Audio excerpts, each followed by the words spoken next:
আসসালামু আলাইকুম, শুভ বিকাল বাংলাদেশ। আমি এই মুহূর্তে নকলা শেরপুর জেলার একটি থানা, যা শেরপুর জেলা থেকে ঠিক পশ্চিমে অবস্থিত।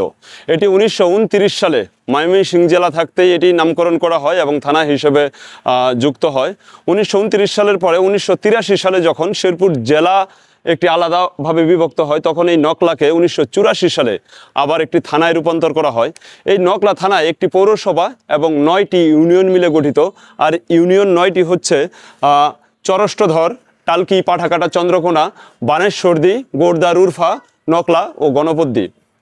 আসসালামু আলাইকুম, শুভ বিকাল বাংলাদেশ। আমি এই মুহূর্তে নকলা শেরপুর জেলার একটি থানা, যা শেরপুর জেলা থেকে ঠিক পশ্চিমে অবস্থিত।